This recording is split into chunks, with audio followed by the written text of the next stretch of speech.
and you were subjected to trial, and rightly so.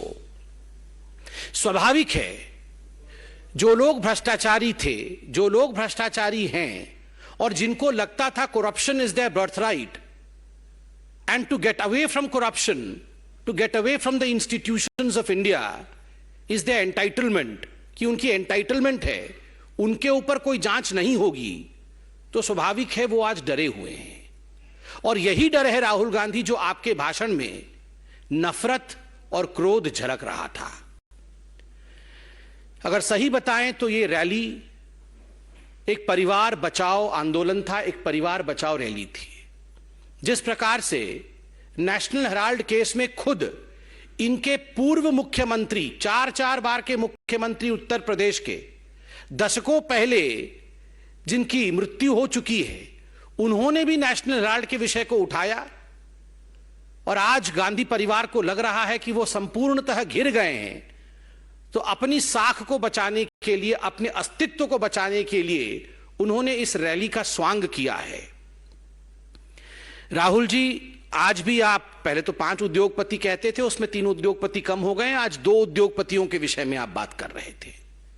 2014 से ही आप कहते आ रहे हैं उद्योगपति उद्योगपति। राहुल जी, जहां तक आपका यह स्टेटमेंट है कि यह देश 2 उद्योगपतियों का है, बड़े स्पष्ट रूप से हम कहना चाहेंगे कि आपकी पार्टी केवल परिवार के 2 सदस्यों की पार्टी है। यह देश भारतीयों का है। आपकी पार्टी सबकी नहीं है, आपकी पार्टी तमाम कांग्रेसियों की नहीं है। आप देश की बात करते हैं। You can not share Congress with congressman today. Rahul ji and Sonia ji, in fact, you have not shared, the family has not shared Congress with its own members. केवल 2 परिवार के सदस्य सोनिया जी और राहुल जी एक म्यूजिकल चेयर के अंतर्गत अध्यक्ष बनते जा रहे हैं। कोई तीसरा व्यक्ति इस पार्टी का अध्यक्ष तक नहीं बन सकता। वो आज देश के विषय में और उद्योगपति के विषय में कमेंट कर रहे हैं। बंधुगण, आज एक दुखद घटना घटी है। एक लीडर ऑफ ऑपोजिशन ने, देश के एक सांसद ने, एक पूर्व पार्टी के अध्यक्ष ने जिस प्रकार के भाषा का प्रयोग संवैधानिक संस्थाओं के लिए किया है, यह चिंता का विषय है। राहुल गांधी ने न केवल मीडिया अपितु जुडिशियरी और इलेक्शन कमीशन को आड़े हाथ लिया, तीनों स्तंभों को बिका हुआ बताया और उद्योगपतियों के दबाव में बताया। मैं पूछना चाहता हूं मीडिया से, मीडिया के बिना हम अधूरे हैं। मीडिया के बिना लोकतंत्र कभी स्वस्थ रूप से आगे नहीं बढ़ सकता है। Without media this democracy is incomplete.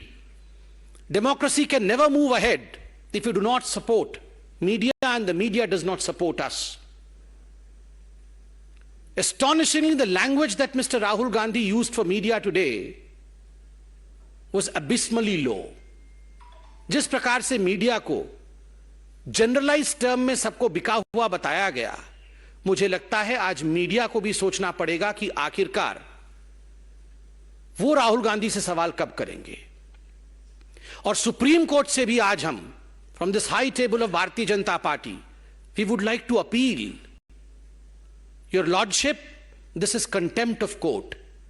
जब इंडियन जुडिशियरी को राहुल गांधी भरे मंच पे खड़े होकर रामलीला मैदान में, जिसका प्रसारण समस्त भारत में हो रहा हो, जब जुडिशियरी को राहुल गांधी बिका हुआ, दबाव में काम करता हुआ बताते हैं, तो कहीं ना कहीं the attack is directly on the constitution of India. यह भारत के संविधान के ऊपर हमला है, यह जुडिशियरी की इंडिपेंडेंस के ऊपर हमला है। और हम तो आग्रह करेंगे, इसमें जुडिशियरी को सुओ मोटो कॉग्निजेंस लेना चाहिए राहुल गांधी के इस वक्तव्य का। और ये कोई पहली बार कांग्रेस पार्टी के नेता इस भाषा का प्रयोग जुडिशियरी के लिए नहीं कर रहे हैं। आज विश्व में अगर सबसे कायदे से काम करने वाली, सबसे सशक्त जुडिशियरी किसी की है, सबसे इंडिपेंडेंट जुडिशियरी किसी की है, तो वो हिंदुस्तान की है। आज विश्व में अगर इलेक्शन कमीशन ने कीर्तिमान स्थापित किया है, इतने बड़े देश में जहां हर समय चुनाव होते रहते हैं, परिपक्वता के साथ, नॉन बायस तरीके से अगर चुनाव लड़वाने का काम किसी ने किया है तो हिंदुस्तान के इलेक्शन कमीशन ने किया है। ये वह कांग्रेस पार्टी है जो बार बार इलेक्शन कमीशन को धता बताती है, नाच न जाने आंगन टेढ़ा। खुद इलेक्शन लड़ नहीं सकते हैं और इलेक्शन कमीशन को बिका हुआ बताते हैं, उद्योगपतियों के दबाव में काम करने वाले बताते हैं। यह बहुत ही चिंता का विषय है और मुझे लगता है प्रत्येक हिंदुस्तानी को इसका संज्ञान लेना चाहिए। जुडिशरी, इलेक्शन कमीशन, मीडिया को बिका बताने वाला नेता कभी भी सही मायने में नेता नहीं हो सकता। और जहां तक जांच एजेंसियों का सवाल है, भ्रष्टाचारियों को डरना चाहिए। जिन लोगों ने देश के करोड़ों रुपए का गबन किया, जो लोग आज बेल पे बाहर हैं, कांग्रेस के दर्जनों नेता आज बेल पे बाहर है because of the humongous corruption that they have committed. और स्वाभाविक है, भ्रष्टाचार किया है तो जांच होगी। इसलिए यह बताना कि एजेंसीज उद्योगपतियों के लिए काम कर रहे हैं, कहीं ना कहीं आपके अंदर के गिल्ट भाव को, आपके अंदर के ग्लानि भाव को दर्शाता है। राहुल जी, आपने कहा कि हिंदुस्तान की जो हालत है वो खराब है। राहुल जी, हिंदुस्तान की हालत आज क्या है शायद आप नहीं जानते हैं, मगर हम आपके नॉलेज को दुरुस्त करते हैं। Let me enlighten you as to what is the condition of India today. Only a couple of days ago, we got the good news that while India was celebrating Azadi Ka Amrit Mahotsav and while we were celebrating 75 years of our independence, India surpassed United Kingdom economically. Today we are the 5th largest economy of the world. आज हम विश्व के 5वें सबसे बड़े आर्थिक स्तंभ हैं, आर्थिक जगत है। हमने ब्रिटेन को भी परास्त किया है। आज ब्रिटेन 6ठे नंबर पे है तो भारतवर्ष आज 5वें नंबर पे है। याद करिए राहुल जी, आपके समय एक ऐसा वक्त आया था जब भारत फ्रजाइल 5 इकोनॉमी में काउंट होती थी। We were the fragile 5 economy under doctor Manmohan Singh and Sonia Gandhi. India has come feats forward under the leadership of prime minister Narendra Modi. अभी चंद दिनों पहले इस तिमाही का ग्रोथ रेट सामने आया है, जब पूरे विश्व में कोरोना पैंडेमिक को लेकर एक माहौल बना है। Economy is sliding across the world, growth rates are sliding across the world. We can proudly state today, आज हम गर्व के साथ कह सकते हैं 13.5% आज भारत का ग्रोथ रेट है। ये नतीजे अभी आए हैं। Probably Rahul Gandhi is unaware of these results because anything that is good about India, Rahul dislikes it. Bharat के विषय में कुछ भी अच्छा होता है वो राहुल गांधी को पसंद नहीं है। ब्लूमबर्ग तो राहुल गांधी आप जानते ही होंगे। भारतीय कंपनियों के नाम तो आप नहीं जानते, मगर ब्लूमबर्ग को तो जानते होंगे। अभी चंद दिनों पहले ब्लूमबर्ग ने कहा कि India will never go into recession.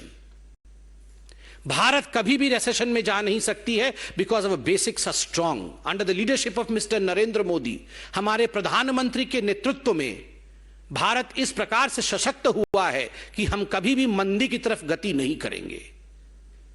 और आप कह रहे हैं हिंदुस्तान की हालत खराब है। कोरोना के बावजूद हिंदुस्तान ने जिस प्रकार अपने आप को संभाला है, यह अपने आप में बहुत बड़ी बात है। आपने पाकिस्तान, चाइना, इनके विषय में बात की। 5-6 बार चाइना चाइना चाइना किया। चाचा नेहरू ने कितनी जमीन दी थी, मैं उस राजनीति में अभी जाना नहीं चाहता। राहुल जी, जब डोकलाम स्टैंड ऑफ हुआ था तब आप चाइना के अधिकारियों के साथ टेंट के नीचे रंगे हाथ पकड़े गए थे और आज आप चाइना चाइना कर रहे हैं, पाकिस्तान कर रहे हैं। जब सर्जिकल स्ट्राइक होता है, एयर स्ट्राइक होता है, तो आप उस सर्जिकल स्ट्राइक को धता बताते हैं, आप उसे खून की दलाली बताते हैं और आप अपने एम्बेसडर मणिशंकर अय्यर को पाकिस्तान भेजते हैं, जहां जाके मणिशंकर अय्यर कहते हैं मोदी को हटाना होगा, सरकार भारत में गिराना होगा और पाकिस्तान को हमारा साथ देना होगा। और आप नफरत और क्रोध की राजनीति का विषय उठाते हैं। शर्म आनी चाहिए राहुल गांधी आपको। एक आश्चर्य का विषय है, राहुल गांधी जी ने आज कहा कि कांग्रेस पार्टी एक अलग जीएसटी लाना चाहती थी, हम एक अलग जीएसटी लाना चाहते थे।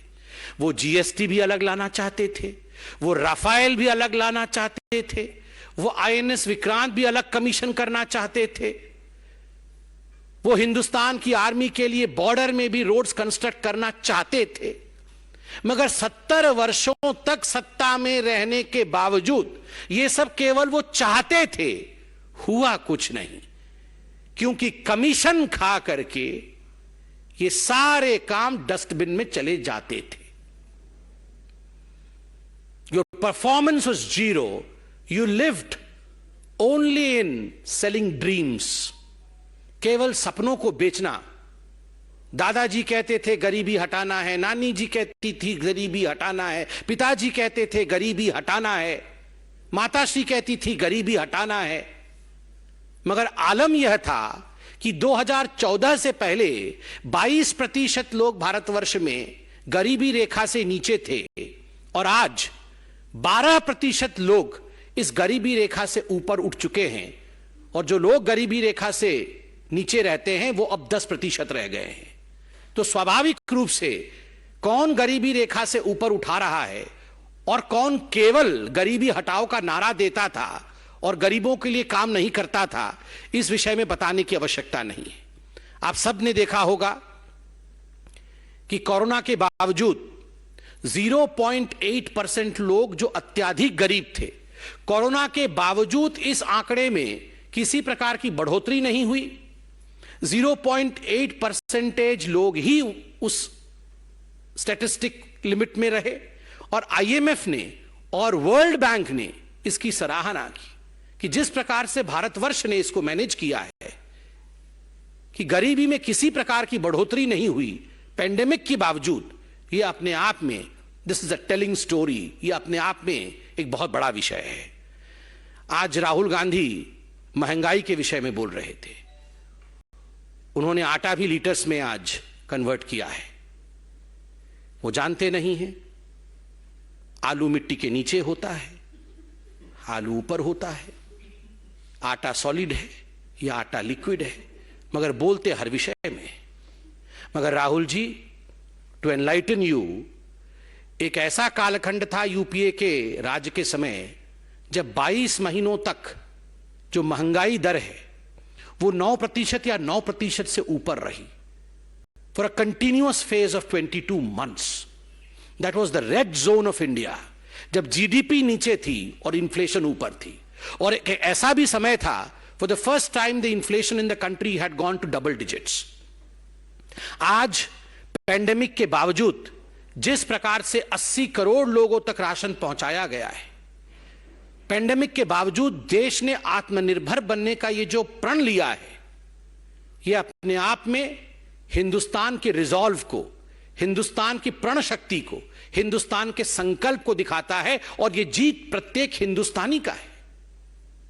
Together the government and every citizen of this country have worked to see to it that we rise above the pandemic.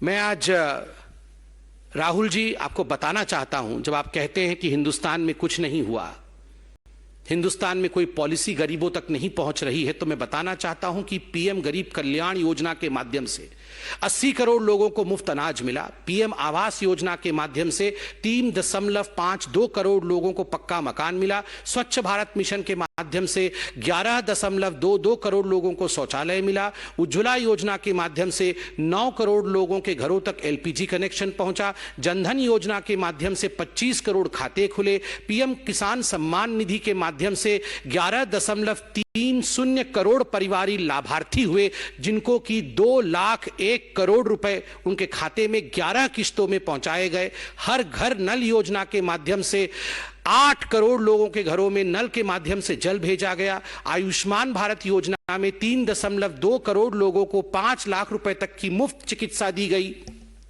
18 crore लोगों के आयुष्मान कार्ड खुले। 213 करोड़ लोगों को मुफ्त टीका दिया गया। 8 साल में 15 एम्स खुले। 8 साल में 200 मेडिकल कॉलेज खुले। और पीएम स्वनिधि योजना के माध्यम से 30 लाख रेहड़ी पटरी वालों को ऋण दिया गया। यह है हमारा रिपोर्ट कार्ड। हम केवल हवा में बात नहीं करते, Modi ji delivers, reforms, performs and transform, and we present a report card to the country. And that's the reason as to why, जो आपने अंत में कहा ना राहुल जी, कि जनता सब जानती है, जनता सब जानती है, तभी तो भारतीय जनता पार्टी को वोट देती है, तभी तो आज कांग्रेस खत्म हो चुकी है, तभी तो आज कांग्रेस उत्तर प्रदेश जैसे राज्य में, जहां से कांग्रेस आरंभ हुई थी, वहां आज वो अपने जमानत तक को बचा नहीं पा रही है। वाकई राहुल जी, जनता सब जानती है, and you have to be more responsible in the future. Thank you so much. कोई प्रश्न हो तो अवश्य पूछें।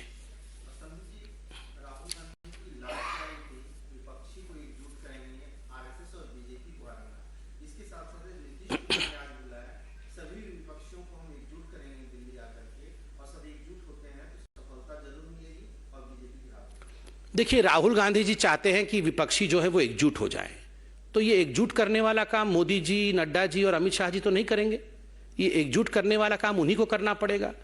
तो क्या कारण है एकजुट नहीं हो पा रहे हैं? हम रोके हैं उनको एकजुट होने से।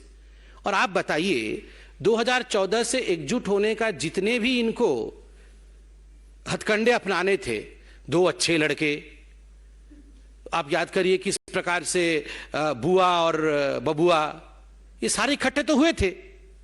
तो उसके बाद भी जो, और सारे हाथ पकड़ करके बंगलुरु में खड़े भी हुए थे, उसके बाद भी क्या हुआ वो आप सबने देखा है। और वैसे भी जिसके पास कांग्रेस जाती है उस पार्टी का क्या हश्र होता है, यह भी आप लोगों ने देखा है। क्या हुआ समाजवादी पार्टी का?